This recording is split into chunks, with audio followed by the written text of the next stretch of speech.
Someone ordinary who wants to accomplish something extraordinary.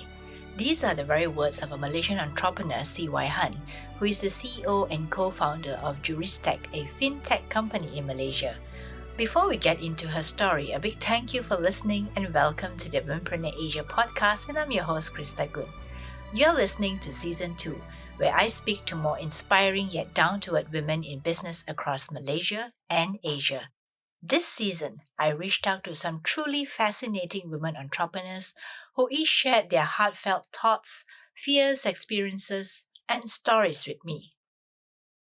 Wai Hun is not only the CEO and co-founder of JurisTech, a fintech company that provides solutions to the banking industry, but she's also the CEO of iMoney, a personal finance company that empowers consumers so that they can make intelligent money decisions. Right from the start, I can see why Wai Hun is successful on the business front and why she is absolutely adored by her employees. She is lively, exuberant, and incredibly open about her business and herself. In this episode, you'll hear that she had always wanted to be a mother, but realized that motherhood wasn't automatic, nor was it easy. She also spoke about the guilt she felt as a mother who worked. She felt she wasn't always there for her daughters, and she created a clever yet unusual way to bring her daughters into the office with her. Wai Hun also spoke about the challenges of growing a business from a 20-person to a 300-person company, the emotional roller coaster she felt when employees she had grown and nurtured decided to leave, and at one point in her business, she admitted that she didn't even have money to pay herself and she still drove around in a Mazda 323. She also spoke about how she came to start her business despite the fact that her father, someone she clearly looks up to, reminded her that it was better to work for other people. To get the full picture about this CEO, you really have to listen to her. And I hope you hear the joy and excitement emanating from her when she talks. Have fun with this episode and let me know what you think when you visit womenpreneurasia.com. Welcome to the Womenpreneur Asia podcast, Wai Hun. Thank you for inviting me, Krista. Yeah. So, Wai Hun, I always like to begin at the very beginning. So usually I ask my guests this question. Who is Wai Hun? Wow. No one asked me that question before. I'm glad I'm the first person to do so. Yeah, I think that's a good question. I always feel that I'm just an ordinary person, Even when I was growing up, I never felt that I was going to do anything great. I just feel privileged to be in my family. My father, he's my role model. And I just enjoy going to school. And I didn't know what my ambitions were. Definitely, it wasn't to be an entrepreneur, And I always felt that I was ordinary. But at the same time, I became a Christian, and then I felt that maybe I can live an extraordinary life. And I just wanted to do something that is different, but I have no idea what it was. So I won't say that I am extraordinary, except that now I feel that I have been given an opportunity to do something extraordinary with my company. And that's actually something that actually drives me. And if you say, who am I as a person? I think that when I was young, I remember when I was 15 or 16, right?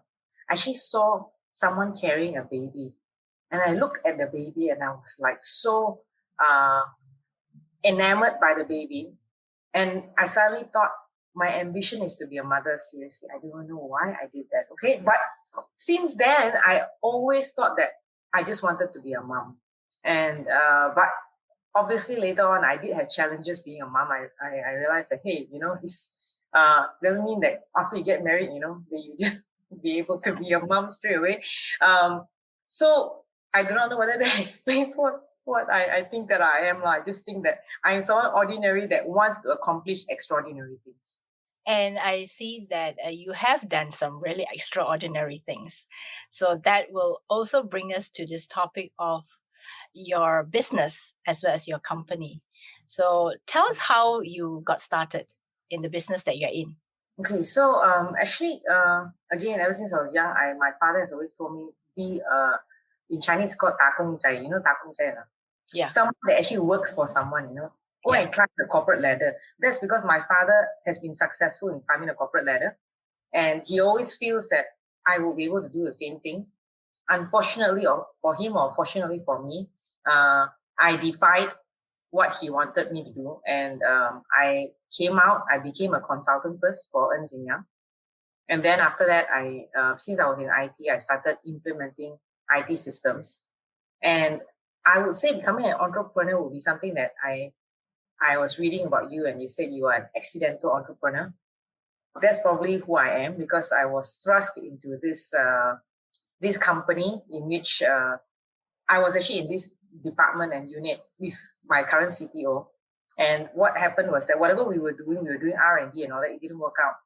And he came and told me, okay, do you want to start a company? It was his ambition to start a company. And I was thinking, you're going to leave me here alone, when this thing didn't work out. So I said, that's it. I'm also leaving. I'm joining you. So we didn't have aspirations like some people say, oh, there's this problem that we needed to solve and no one solved it and we came out and solved it.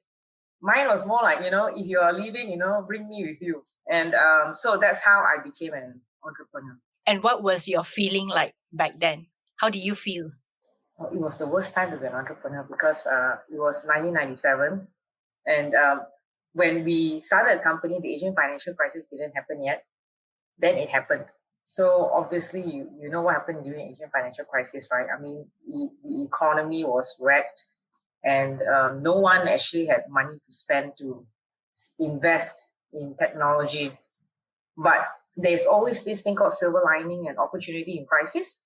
So we came across a need by the banks to say that, hey, there's too much people defaulting, and we just can't have enough hands to actually chase after those people that we need to take to court. So we said, oh, okay, we can create a system in which, you can hook up with all the lawyers and you can actually chase after people. So that's what we did. We actually created a network for them to actually manage their legal recovery work. And we didn't know at that time that it was something that's blue ocean, because no one was doing it. Most people, when they implemented system for banks, it's for the banks alone. We implement system for lawyers, it's for lawyers alone. But we actually went and created a network of banks and lawyers where they can communicate via the internet. And at that time, it went viral. So after we went for one bank, the other banks heard about it. So we just got sales just by word of mouth. Wow, that must have been heady days for you and your partner, of course. So that time, of course, I think some pride came into me, because I was thinking, wow, you see, already profitable and all that. And I think that when people start, there is a certain level of pride.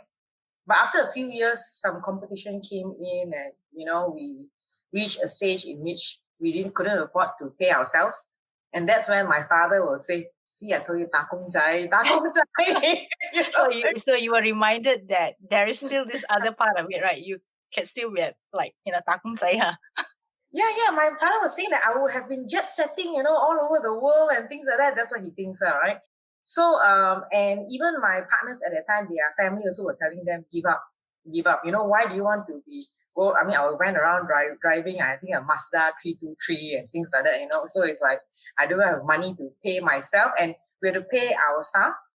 But perseverance is another thing. It's like, when you hit a crisis, do you just give up or do you persevere? And again, my Christian nature came in, and I went to church, and somehow the pastor actually told me that, there will be a breakthrough in the business. So I went back and told them, then they said, okay, then let's just wait it out. And when we wait it out, then we actually have breakthrough. And that's when the business started climbing again.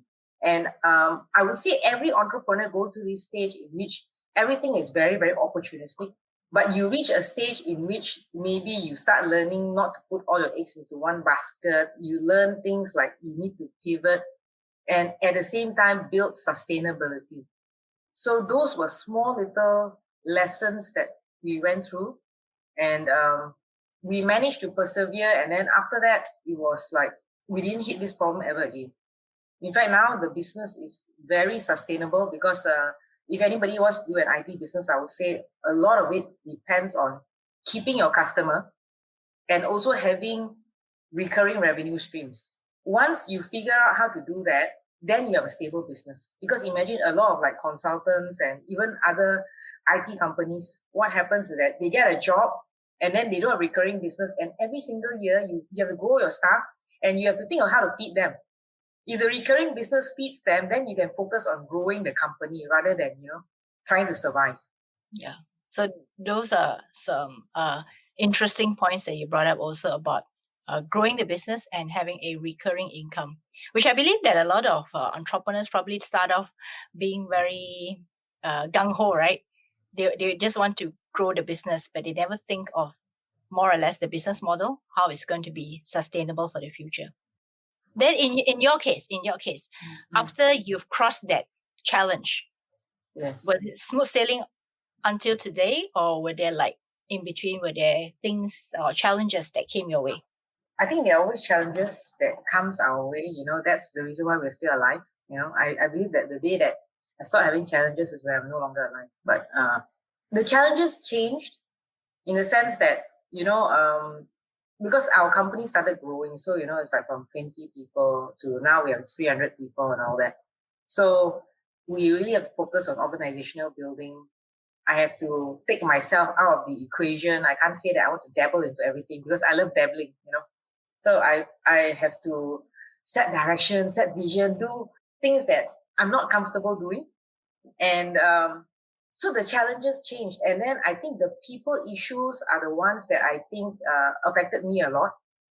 Because I will say, like, when we first started, the company has been around for 2 decades, So there's always this stream of people that suddenly says that I quit. And when one person quit, a whole group or contagion of them quit at the same time, you see. And so you need to figure out sustainability, continuity, succession planning and all that. But the worst thing is, I think there was one time, we didn't tell this story to a lot of people. There's this betrayal that happened. Actually a group of our staff, they went and set up another company. But it's okay for people to set up another company, but just that they were still working in our company while doing that. And there was a number of things, but these are people that we really trusted. So when we found out, I think my husband also, I found out after I gave birth to my second child during the full moon. When I found that out, I don't know why, I just told him that maybe it's not worth it doing a business. So it's this emotional issues that it doesn't make sense, right? It's like you have a business. At the same time, you are so hung up on all this emotion, because I think we started treating all of our staff like family. So it's very hard when that happens and you become entangled. So I know some people, this last time I have corporate advisors to tell me, man, keep at arm's length, don't. But I think the new age thinking is slightly different. We should not be at arm's length. We need to invest in people, and not so much whether, every time I will say, why can't they understand my vision? But the question is not, why can't they understand my vision? Also, why can't we understand what they need? Why can't we actually understand that they themselves need to be significant, and that their greatest need to be significant to make an impact? How can we contribute to their lives? So, but when we do that and we feel that we have sacrificed, and then we find that this thing happens, or people say that that's it, I quit, I leave. So it's how do you remove your emotional entanglement so that you can say that we will grow again, we will build again. And every time we do that, I realize that God brings in new people that will actually help us, and we become stronger in the end. I think that this, because actually, you see, my husband joined me in the company. And when he first joined me, I asked him what did he want. He said he wants to have a 10,000 man company. I tell you, I laugh like nobody's business. I laugh and I say he's so crazy, But his heart is into really growing the people. And that's the reason why we and that's part of the joy of working, It's like I was listening to your podcast, say you and your close friends. It's as you work, right? Your friends are the people that are in the battle with you and going to the battlefront. And so you actually have experienced the joys of winning the war. But when, let's say, if you find that during the battle, some people surrendered their post in the middle of the battle. So that's where I feel that I need to actually look at things in a different light. Sometimes when people leave, I will tell them, I will bless them, It's like, okay, you are going do somewhere better. That you have either outgrown your position here, or you have outgrown me, or I have outgrown you. So how can you embrace that? But we have to do it in a proper way, because some people, I think because of our closeness, right? They will feel that, hey, either we feel betrayed or they feel betrayed. That's the part in which I feel that it's important for us to leave amicably, Rather than some people, they leave, right? And they are so upset. I don't know why they're upset, And then they'll be like, social Like media posting enemies things and for all life, that. right? Like enemies for life, like that. Yeah. I mean, I think sometimes it's the maturity. You know why? Because I have gone through things before in which sometimes, let's say, I lose in a competition and the judges ask me, and I mean, there's this time I lost, right? But I didn't really lose. Like, actually, I won. Okay, we won, but we are like second. Okay, and they said you're only second by like a fraction of 1 point, and all the judges said you should have won. Then the judge will say, so congratulations. So you can imagine, how should I respond? Thank you very much. Or should I tell them, it was biased? I should have been number one. I mean, you can't say things like that. Sometimes people don't realize you can't say things like that because it is a show of your character. And sometimes when I do that and I come to that realization, I will have this regret to say that I should never have done certain things. So a lot of young people don't realize that certain things that they do or say is not a reflection of the other person. It's a reflection of themselves. That means that they haven't learned what to do or react in a situation in which you feel that it's not favorable to you. Yeah. A lot of people don't know how to be gracious. Yes. Yeah. So Right. and that is the hardest thing, I would say, right? Running a business is that sometimes we do take it personally. Sometimes it's really difficult. I mean, of course, it's easy to say, right? Don't take it personally. But like you say, yes, when you're growing your team, when you have so much invested in the people, you do feel you do take it personally, right? Because you put a lot of your heart and soul into it. Yeah. Yeah. You're right. So then, okay, let's come back to that question where you said, okay, when it was 20 people and then all the way now at 300 people, how different is it in terms of the company managing these people? I'm sure there are many things that are very much different when you're managing 20 people versus 300 people. What do you do differently now as a business owner? Oh, I tell you, it's like it's crazy in terms of the different things I do. Like, okay, I always pride myself as someone that is very that can execute. If you give me a project, I want to know what's going on, go into the details, and I want people to tell me good job, because they can actually see the fruit of my labor. But now what happens is that I have to like say, okay, this is the vision. Can you take ownership of this? Can you take ownership of this? Can you take ownership of this? And then I'll think of the structure. How do you do the reporting? How do you do the dashboard? Can I review? Can I have one-on-ones with you? Can we have leadership meetings? So it's like my whole day is full of meetings because I'm empowering them and asking them to do. But at the same time, when they succeed, right? Of course, I will feel that I could have done it. I should have done it. You see what I mean? And everyone gets a pat on their back, and maybe I was the one that influenced the direction. But of course, you're the business owner. Your influence is everywhere in the company, right? Across all departments, across all divisions. But yeah, I guess what you're trying to say is that you also like the fun of being there, doing it, right? As well as the other part, which is the planning and the thinking and structuring. Yeah. So, I actually learned a lot of things from this. There's this Stephen Covey. Basically, what happens is that we need to know that when we are young and we're starting out, we're an individual contributor. So maybe quality is actually important. But as we grow in leadership, right, and we become a potential leader, that's where trust is important. We need to learn to build trust. If not, people won't let us lead. But as we grow further in the organization and we become, let's say, a leader, we need to recognize that our contribution is not as important as the contribution of the entire team. This is something that I always tell them. If you want to get recognition for yourself and you don't recognize that it's a contribution of the entire team, you may have failed. Because now I'm getting lead 10 people and 20 people, and you're focusing on, did I do it? Did I do it well? And the higher then, when you become a senior leader, your contribution then is, we don't look at just a contribution of a team. How do you collaborate with other people, and how do you create systems and processes so that the entire organization benefits? So we always tell them, to be a senior leader, you need to be company-minded.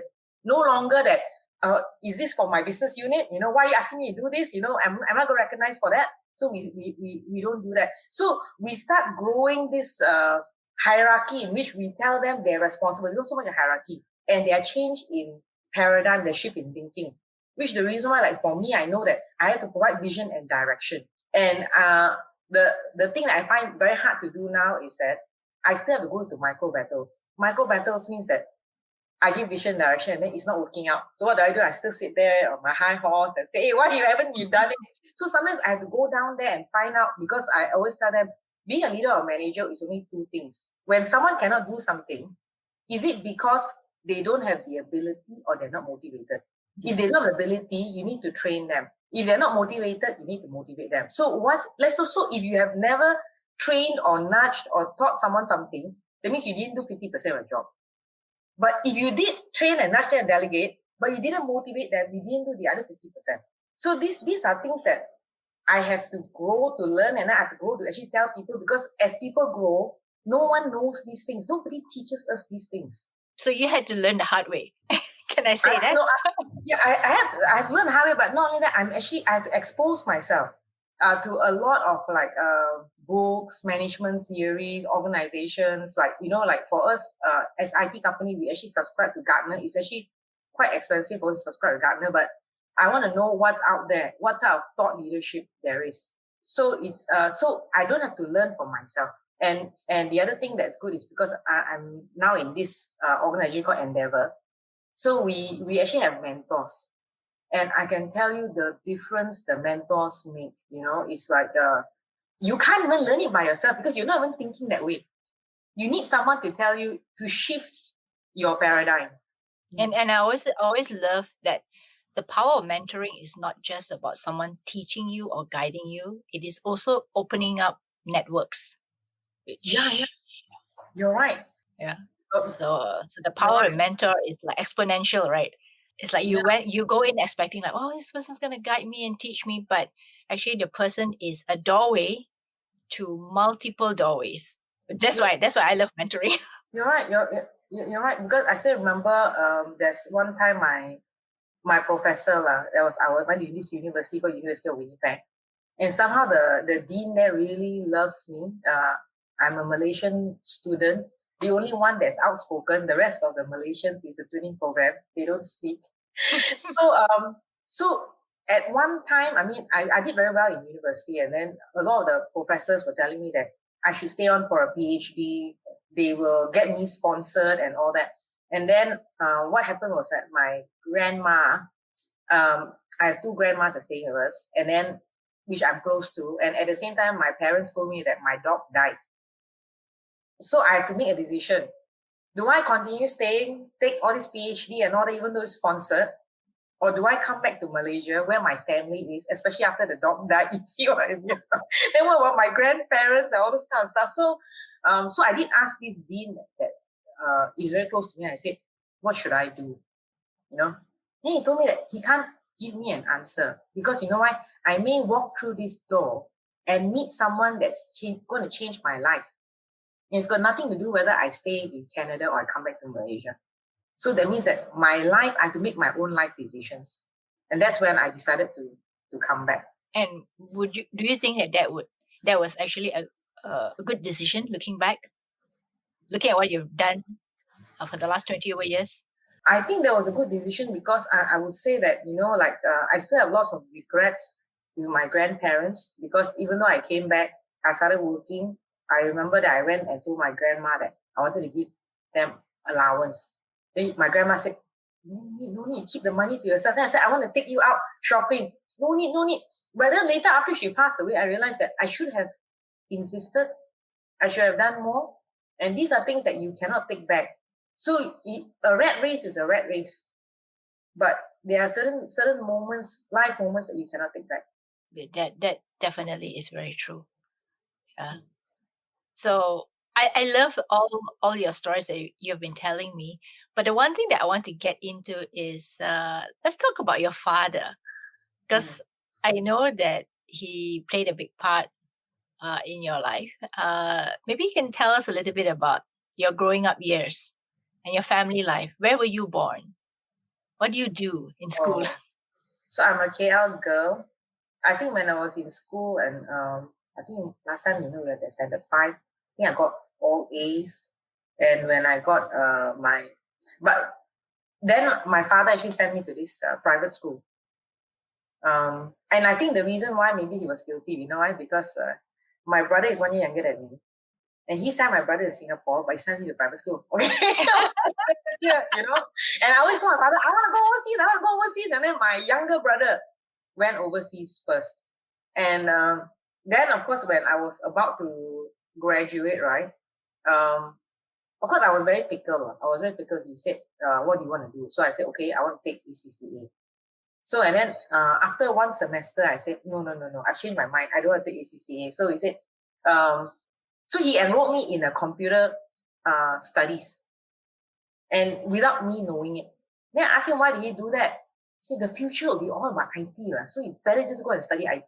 So he had the foresight to actually say the future is about IT. And then he enrolled me in a training program to go to Canada. So my brother was still in Singapore. And he mortgaged his house to do that. That's the reason why I was saying that I'm very privileged that my father did that. And a lot of the exposure I have, I would say, was because I went to this university, it's called University of Winnipeg, where I met this, like I said, this dean who thought so highly of me for reasons unknown, and even the other professors and all that.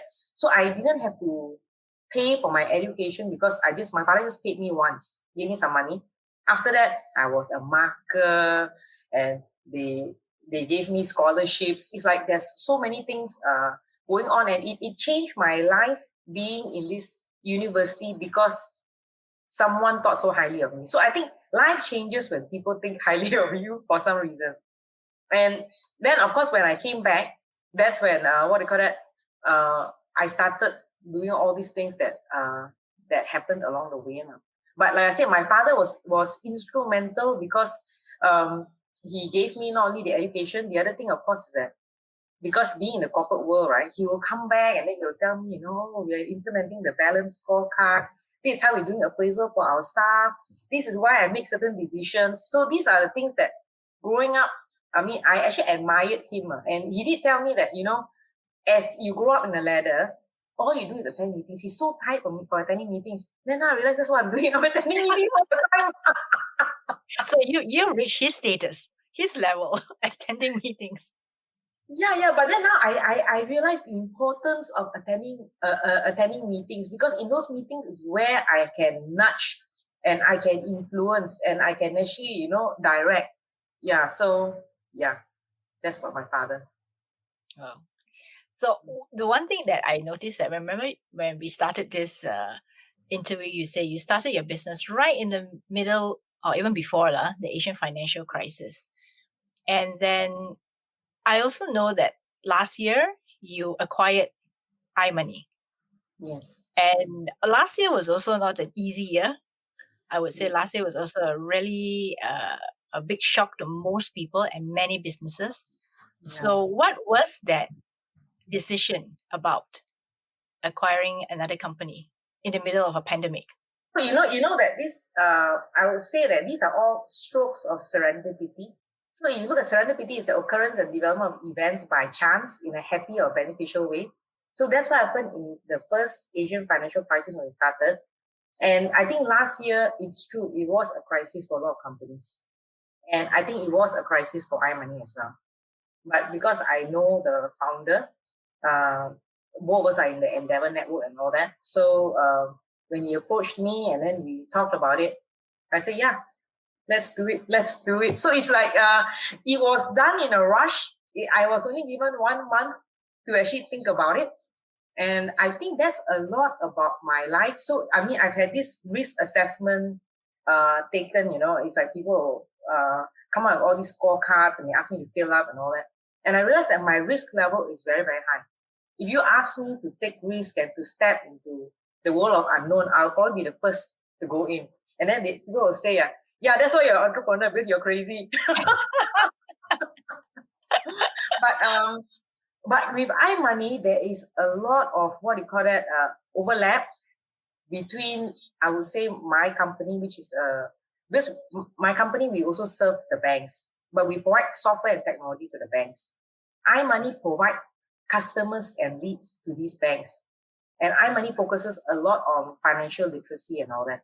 So I just wanted to bridge the gap between the banks and the consumers. And iMoney actually allows us to do that now. But I would say it is a huge learning experience because we have never acquired a company before. So I think the important thing is what we call integration. Integration means that how do you integrate the culture? And how do you work things out so that everything will be in your favor? When I say that, it means that, there is a reason why we acquired a company. Then how do we realize it? And it's not easy. You know why? After the acquisition, I realized now half of my time is spent in iMoney. I'm already so busy, seriously, in JurisTech, but I can spend half of my time there. So, but it is so interesting. It is so interesting because here, when I work for the banks, right, I see the problem the banks face. But when I'm with iMoney, I see the consumers. I see the trend. Like, if you tell me what happened during the pandemic, what was the demand like? How did the banks react to it? Did they approve the loans faster or not faster? All that. I actually see firsthand all of this information. And that's actually useful if I'm going to help the banks to say that, hey, you guys are not digital natives. You want to go digital, I can help you because now I am running a digital native company. So you're basically looking at it from two sides. Yes. Of the coin, right? The front and the back. Yes, correct. I cannot help them succeed if I haven't gone through it myself. So that's why you acquired iMoney. Yes. So I just got myself into another. I see the issues I have is not so much about acquiring iMoney. It's like learning about all these merger acquisition which I have never encountered before, and struggling because of that. Because we also got iMoney Philippines.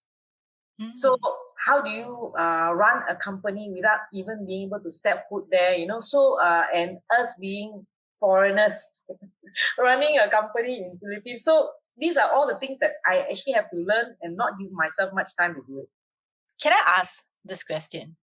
Why do you think you've been successful this last 20 over years? What have you done differently? I know you've talked to me a lot about, building up people, having trust and motivating them, teaching them abilities and all that. But personally, why do you feel that, Wai Hun, this unique individual, what did you bring to the table that made you feel that, you've done this well and you've done this and been extraordinary, as we've started the conversation with? Okay, of course, then without sounding a bit cliche or whatever, I really know this is really from my heart, that I always feel that it's partly because I depend on God.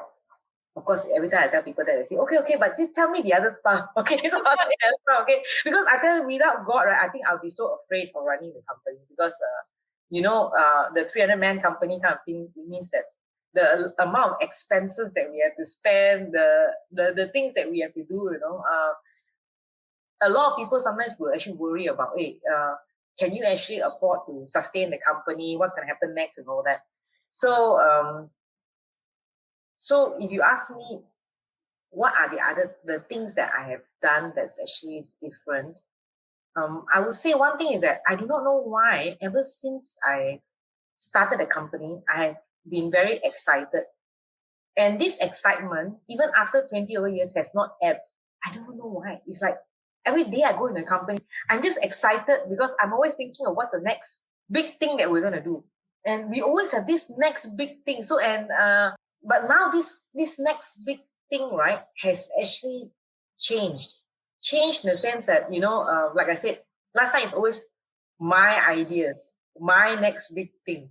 But now it's more like everybody having all these ideas and they are all converging and they are excited and willing to give of themselves for this next big thing, which is no longer just my next big thing. So I think that is important, because as you grow the company, there's no way you can do it. Even with my level of excitement, everyone else have to be excited. So that excitement is the unique Wai Hun factor. Yeah, I would say so. Once I think they wanted to give me a plant, okay, and they gave everybody a plant for this Father Mother Day or whatever. Now they call it Parents Day, okay, and they'll say what's the favorite quote that they always hear me say. Then mine was like, I like it. Every time they tell me ideas, I'll just say, I like it, let's do it. So, yeah. I can sense that from our interview today too, that you're a very enthusiastic person, and that I feel that you could literally jump off the chair and do many great things if you wanted to at this very moment. Yeah, you're right. You know why? Because sometimes let's say we're working until very late at night. We're working on a proof of concept or a tender. Normally I don't really work that late anymore with them, but sometimes I do, because I realize I need to support them. And at 12 o'clock, you can see that everybody is already half dead. I'm the one that's still excitedly, moving around and say, why don't we do this? Why don't we do that? And that's part of the reason why John, which is my CPO, he was the first one to ask me to come up and form the company. That he told me that he wanted to work with me, because I still remember he said that before I joined the previous company, every day he'll go back at 5 p.m. After I joined, sometimes 5 a.m. he's still in the company. I'm still like boiling with ideas, and I'll be telling him, oh, okay, we'll do a presentation tomorrow. Why don't we change this, change that? Then he says, which he did. There's one day he worked until 5 a.m. Then we had to do a presentation at 9 a.m. and he had to present. At 9 a.m. he stood in front of everyone. He forgot what he wanted to say. He said, why we cannot work until 5 a.m. in the morning. I can see how, I can see how infectious you are. Yeah. Because I guess he probably was like, yes, Wai Hun says can do means can do. So I enjoy asking people this question, because sometimes maybe we know what we're good at, maybe we never really explain that that X factor that we have. So after you've all these years of being an entrepreneur, are there some of the things that, besides the things that you've told me about people and all that, any key lessons that you like to share with our listeners? Anything that you feel that being especially a woman entrepreneur, because I think you're also in a business that's slightly a little bit different from being a male entrepreneur.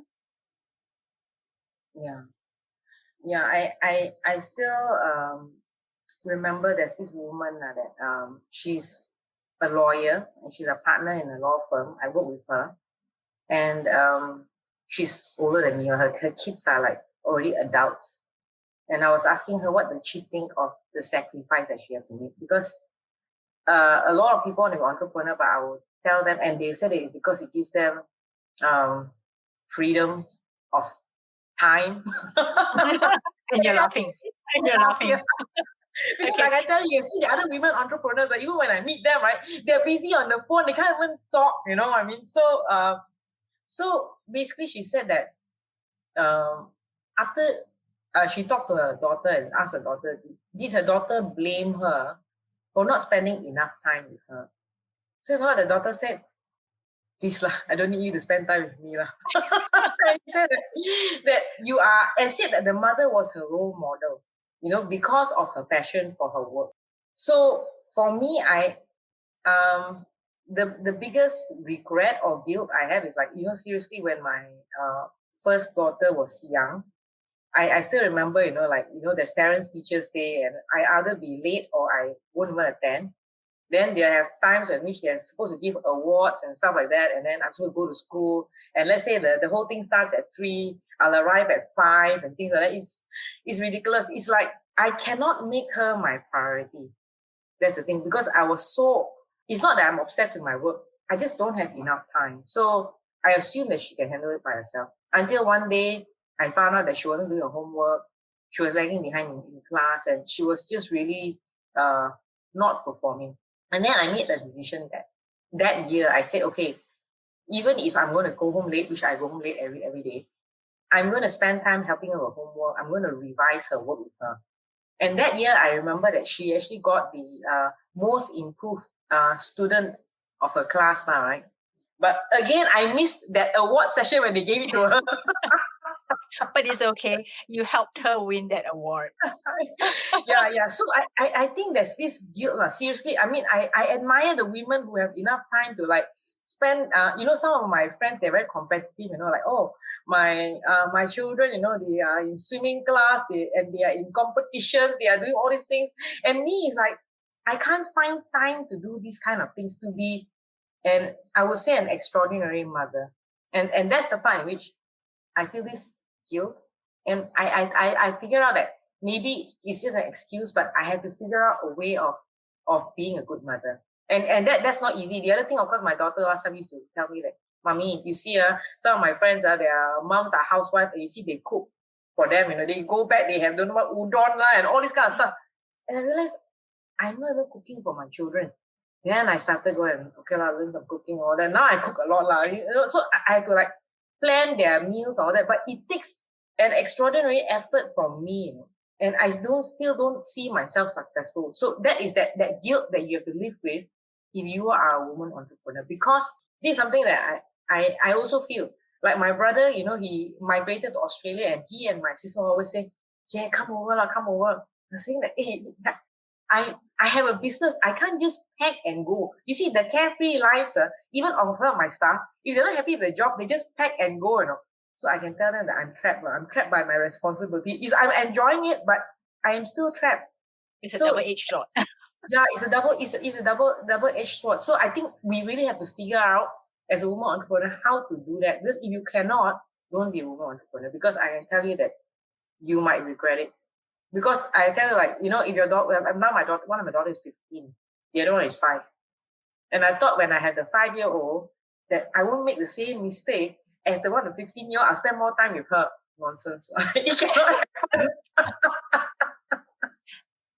I think you enjoy your role in the company a lot. And I think that is probably some of the hardest decisions some women have to make, right? Like between the family and, doing what they really love to do. So there's always this tussle and trying to balance things out. And I think that's what most women grapple with. Yeah. But I also think that there might be a way. I mean, like I said, something I feel that is an excuse. It's like, just like I said, that if we are not doing well in the business, sometimes it may not be the pandemic. It may be because the business is not sustainable. Yeah, I'm not a good mother. It may be because I have not figured out certain things. So, because I was telling the regret I have with my grandma, right? And like, again, I didn't bring, because I'm working all the time, I hardly even take holidays. I never brought my parents overseas, and say, hey, let's just go to Japan, let's just go somewhere. And one day, when I attended this Stephen Covey class, 7 Habits, it says that what is one thing you want to do and you never did, And I thought I never brought my grandma anywhere. And I thought, hey, but I never brought my parents anywhere either. I mean, why am I working so hard? For what? I don't even know for what, you know what I mean?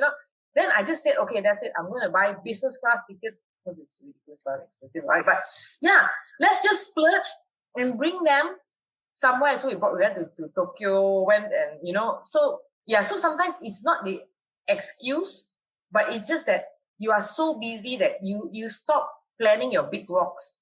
Maybe I need to figure out my big rocks, do those big rocks, and then fill it out with the small pebbles. Now there's too many small pebbles that the big rocks can't even go in. Yeah. It's not an excuse. So every time, I realize that maybe I should just stop giving myself excuses, and the business can wait, and the people will survive, and the customers will survive. But you're having too much fun. But you're right. That's the problem. I enjoy it. That's why sometimes my daughter gets upset. Like sometimes I'm in conference calls every day, and then she'll tell me, Mommy, I just want to talk to you for a while. And she gets very upset. She says, what's so important in a conference call? It's like continuous. Why can't you just stop? Maybe I can. You're right. I can. But again, it's like, that is actually the strangest thing about business, right? Like you do have fun because you get to make decisions. You get to decide what to create, what to do the next the next day, the next morning, the next project, the next big thing, right? So I guess that's that fun factor. Besides the X factor, there's a fun factor. Yeah. So I suppose that if we can figure out how to balance these two, that's why last time I said I'm not balancing it. I'm going to integrate it. That's why when I realized that I have to be the first in the office, I'm going to be the last person to leave, I went and created a room in my office that looks exactly like, there's a bedroom, double decker, study table. So my kids will actually be in the office with me. If not, I won't get to see them. Not that they're happier. They say, why are we going up in the office? But at least they have an office. And then the kitchen, remember, I can't cook. So I made a full-fledged kitchen in which I will cook dinner. So in the middle of whatever, I say, okay, 5, 6 o'clock, I will go there. And I've learned how to make dishes in 20 minutes. Okay, so you literally integrated it into your business. Yes, office. I have to integrate it. If not, it's impossible. I love your strategies for balancing things and integrating stuff into your life. Okay, so I don't know whether this question is relevant, but I just want to ask you this. What are you no longer afraid of? What am I no longer afraid of? I would say that maybe I'm not really afraid of taking risks, which is the reason why I continually take risks. I will do things that may not make money because I just want to do it. I mean, that's why I say that we have that's why when I was in this Endeavor network, right, the mentors will say, hey, why are you renting a place? Why don't you buy? And I say, oh, okay, that's a good idea. The very next, I think week, I went and bought that floor. Then they said, no, we're not asking you to buy straight away. Can you not make this stuff? So I'm very, very hasty. I'm like, okay, if I want to do it, I'll just do it and try it out. So I'm not afraid of taking risks, I would say. But if you ask me what I am afraid of, I don't know. Actually, I always wish that I was younger because I feel that there's still so much to do. I feel that I haven't even reached anything. I'm not even at the tip of the iceberg of the potential of what can be done. What's the craziest thing you've ever done besides buying that unit or that place they just spoke about? That's not crazy, right? Yeah, no, but the craziest thing I've ever done is last time I used to I was in this St. Mary's. St. Mary's was at the well there.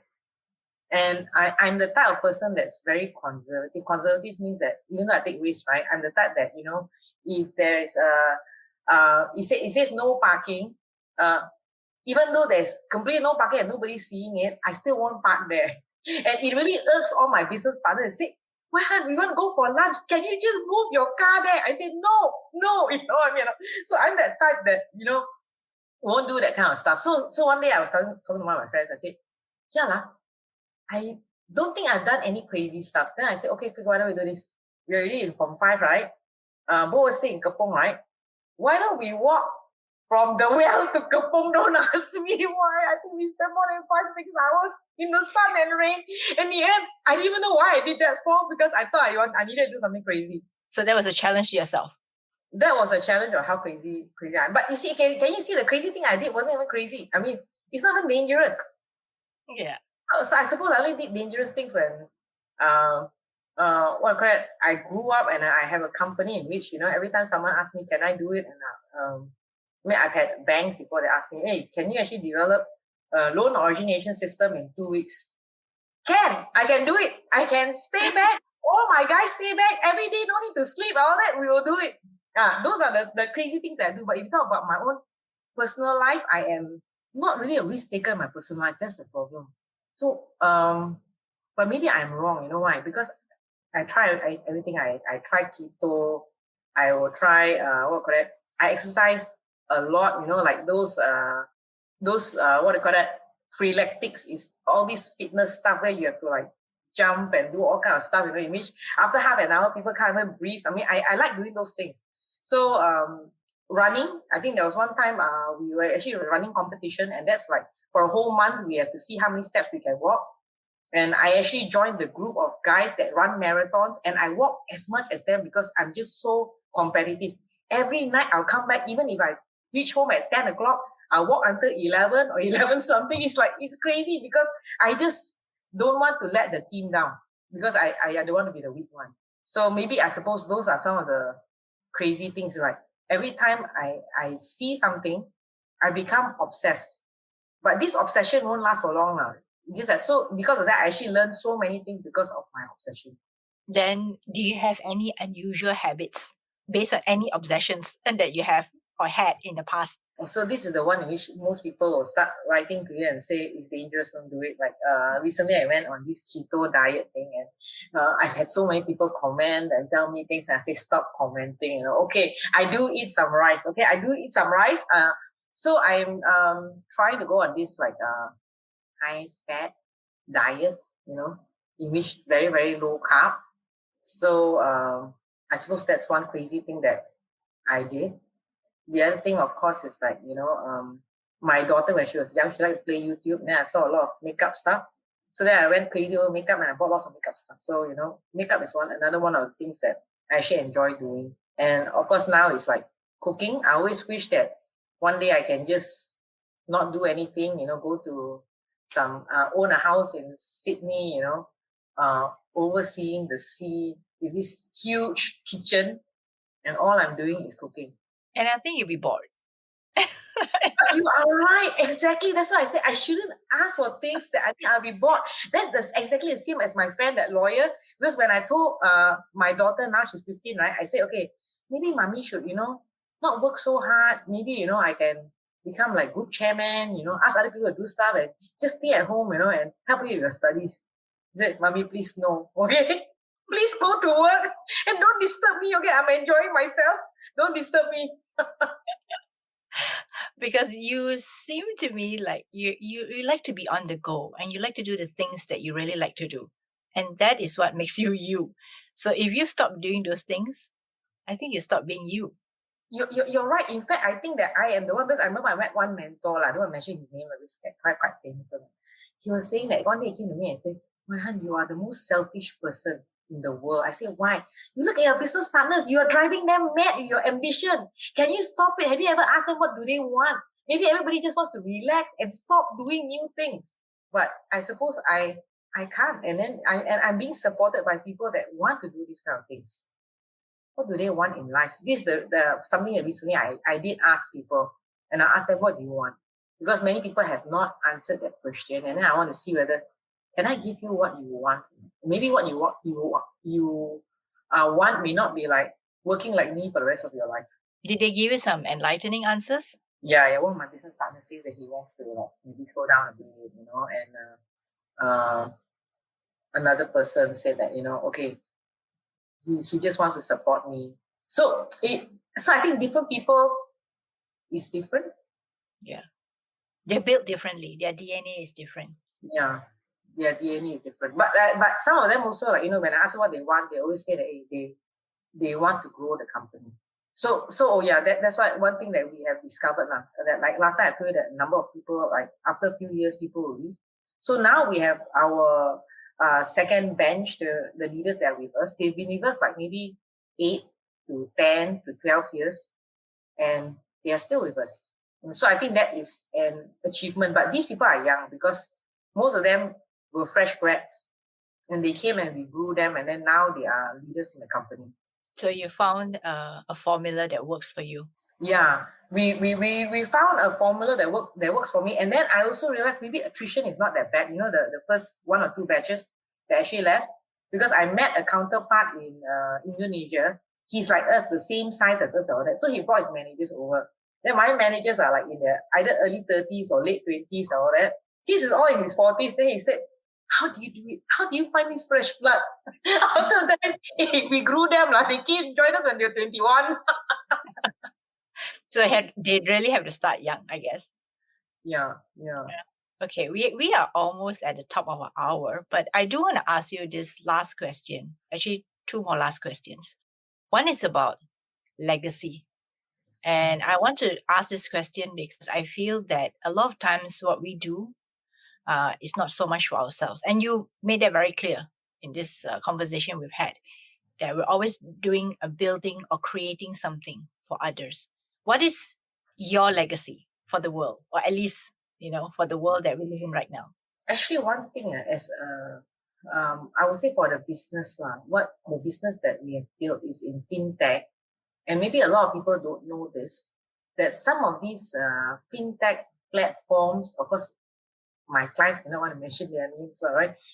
It's actually built by our company, and what we are doing is more like, how can you get a loan instantaneously? How can it be frictionless? How can you make financial inclusion possible for different people? How can you energize the economy? I think like overseas, what we have done now is for one of the luxury car companies and all that. How can you apply for a car online and even, get the dealership to make your appointment, to visit the dealership and all this kind of stuff? Everything is online and seamless. So we are always trying to break that boundary, And innovation, a lot of times people don't understand innovation. Is when someone says impossible and you make it possible. So we are always saying that how can we challenge the norms of today? So that is one of the things that I feel that I want to leave a legacy, that we have changed lives through technology. Sounds a bit cliche. So that, but on a personal part, I still feel that my legacy will be the people that we have grown, in the company. I will say that a lot, sometimes even people that left the company, sometimes I come across their resume and then I'll see, they say they are leaving, Then after that, I'll see, hey, but in their resumes, what they have done for our company stretches like a mile long, and what they are doing now, maybe it's not a mile long, for some of them will refer you on this one. But the point I'm trying to say is that because we really, as you can see, we grow them young and we really challenge them. We really entrust them and say, believe in them that they can do something.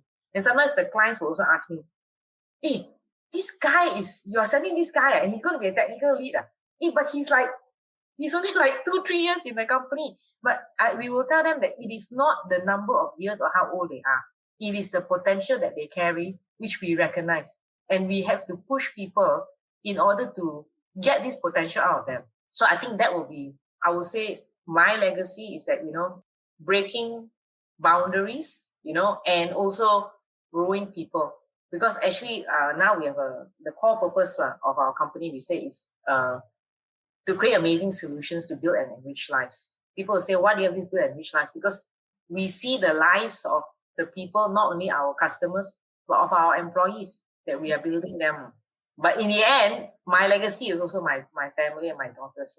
But I think they are too young, to understand that, because I think they will feel very, very pressured if I tell them that they are my legacy. But one day they would really see that is the truth, right? That is the truth. Because you wanted to be a mother. Because you wanted to be a mother when you were young. Yeah. And I think actually I had two miscarriages. That's why for me, being a mother is not an easy thing. And the fact that now I have my 5-year-old is actually really a miracle, because I've actually given up. And what's worse is that when I did give up, I was thinking, when I see people and they say, wow, they have I actually did meet someone that has one child and another child 10-year difference. I was thinking, wow, how I admire this person. When the child is grown up, there's another one that, can still accompany her. And this what happened to me. Okay. So I really enjoyed our interview today. I had so many questions I wanted to go into, but I always love the fact that my guests would always take me on their own adventures when they tell me about their stories and their life stories. So final one. Where do you see yourself in the next 5 years? What will you be doing? Actually, in the next 5 years, I'm still thinking of the company. That's why people always say that, hey, are you building a company to exit? I'm saying that I'm building a company to grow the company. So, but I see myself taking a more strategic role. And most of my guys actually playing a very significant role in the company. And I want to give them more responsibility. And with for the acquisition of iMoney and, with running the company and all that, I can see that in future there will be more things for me to do, but at a very strategic level. And I do see that the company will be, now we are mainly in Malaysia. We have some customers overseas, but we will be growing overseas. But on a personal note, I think that I want to learn how to spend time for myself and extricate myself from thinking that everybody has to depend on me. Yeah, and do things that I love, which, maybe going to Sydney just to discover actually maybe it's not really what I want to do. I don't really want to spend every day cooking, I'm going to cook for, okay. Well, you could be a YouTuber then. No. Okay. And where can people find you online if they want to connect with you? Oh, they can go to LinkedIn. They can go to Facebook also and just say that they got me from Womenpreneur. Yeah. So thank you, Wai Hun. I had such a delightful time talking to you. I think we could still probably go on for another hour if we wanted this to go another hour. But yes, but we must save some good stuff for other times. And I think that you have given us really a lot of insights. And I find that so refreshing because this is like all the different stories coming up from different aspects, from yourself as a woman and as a wife and mother and as an entrepreneur. So thank you so much, Wai Hun, for your time today, and we will see you again. Thank you, Krista. Thank you so much for inviting me and being interested in my story. Thank you so much. Thank you. Thanks for listening to this episode that's sponsored by Redbox Studio. You can find all the links and show notes on our website, womenpreneurasia.com. If you've enjoyed this episode, please subscribe, review, or share this on your social media with the hashtag WomenpreneurAsia. If you have guests to suggest for the podcast, please nominate them using the form on the Womenpreneur Asia website. The next episode is about Rowena Moraes, who is a Malaysian entrepreneur, editor, writer, publisher, and program director at Vertical Distinct. Rowena's company supports human resources and technology professionals with global accreditation programs and learning resources. Rowena is proud that she's a cancer survivor. She was also proud about completing a half marathon and publishing her book. But what she is most excited about is her ongoing work in supporting men and women in building their professional visibility and body of work, particularly on LinkedIn and in her own network called Thrive. Join me next week as I dig into Rowena's story.